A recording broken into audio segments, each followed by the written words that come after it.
Welcome to today's Explainer. I am so excited to jump into this because we're doing something a little bit different and honestly, incredibly unique today.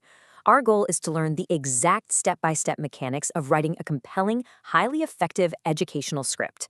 And how exactly are we going to pull that off? By actively building a complete script about personal finance right here together.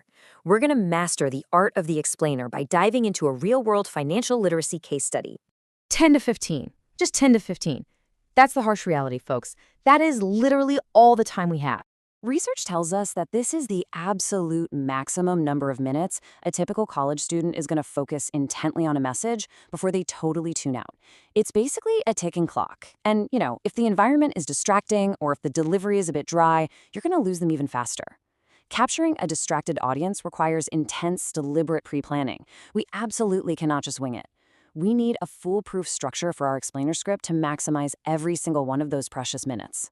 So to beat that clock, here is our roadmap for today. 1. Knowing your audience. 2.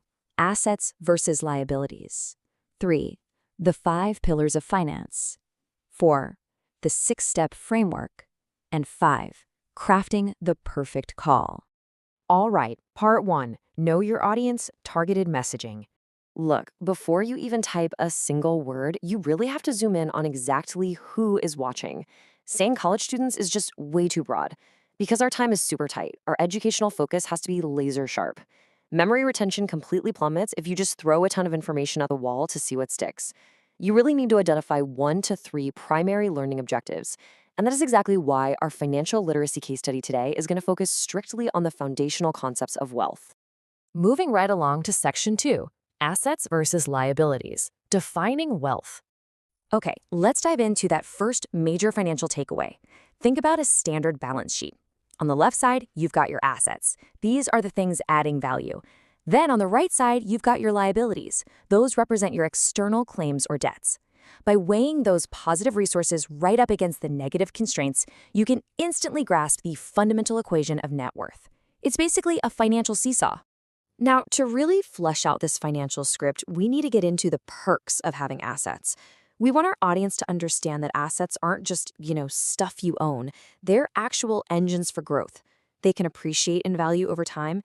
They can generate passive income through things like dividends, rent, or interest.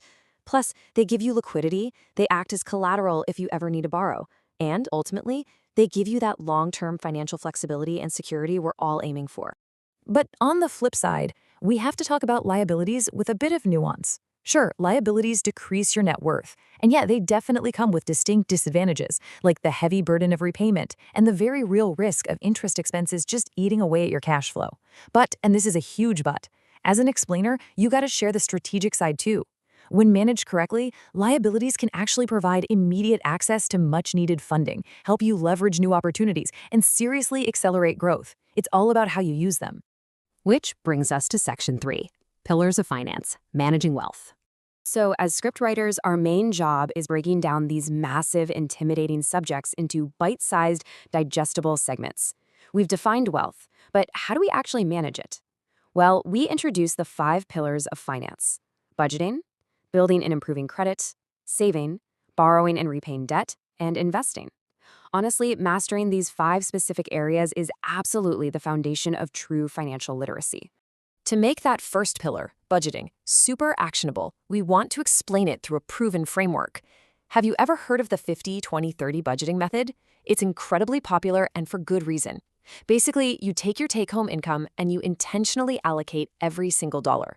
50% goes directly to your absolute needs. 30% is reserved for your wants because, hey, we gotta live a little, right? And a strict 20% is locked away for savings. It's a zero-based mindset where every single dollar gets a very specific job. Now, the crucial point for the second pillar, credit, is making those complex metrics crystal clear.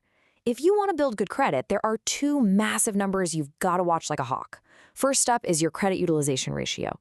That's just the amount of credit you're currently using versus what you actually have available.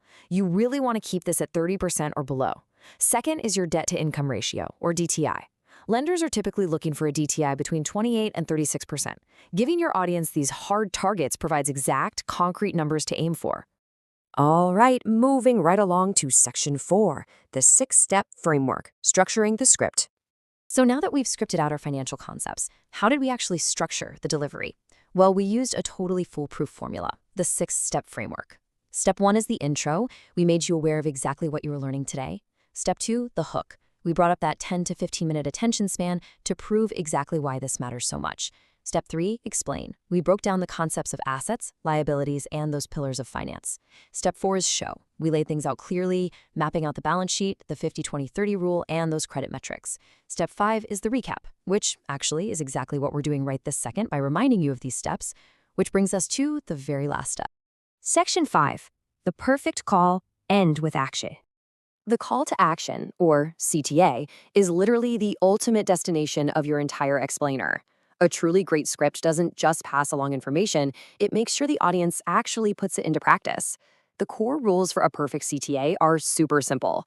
It has to be exceptionally concise, and it must use direct, actionable language.